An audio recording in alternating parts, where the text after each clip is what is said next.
Evet, Halil Bey'in uçak merakı son hızla devam ediyor.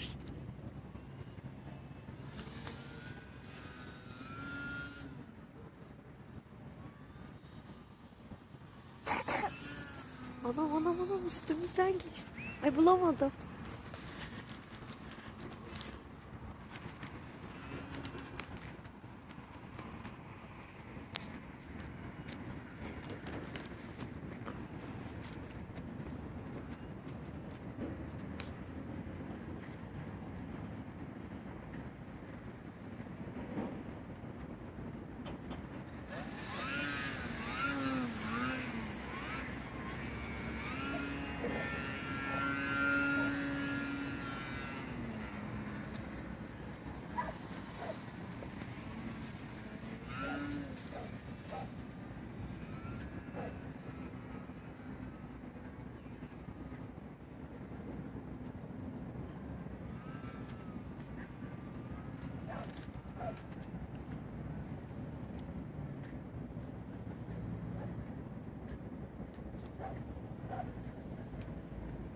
Şu maviye oturabilirsin Arif belki.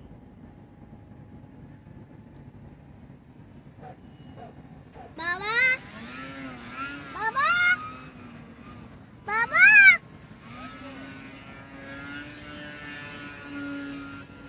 Nereye gitti bu? Ha. Nerede? Dur oğlum, sen gidemezsin babanın yanına. Evet, Arif Berk'i görüyorsunuz. Arif Berk buraya bak. El salla.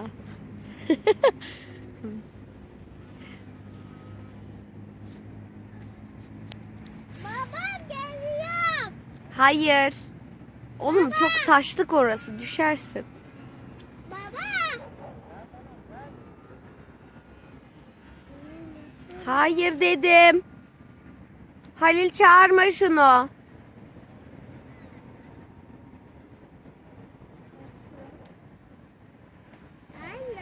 geldi. Baba nasıl geliyor baba? Nasıl geldim? Tebrikler.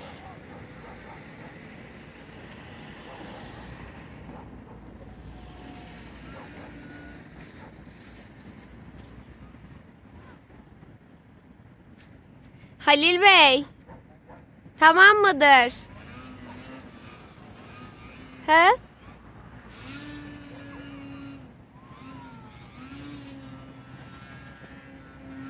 Arif, düşersin oğlum ya.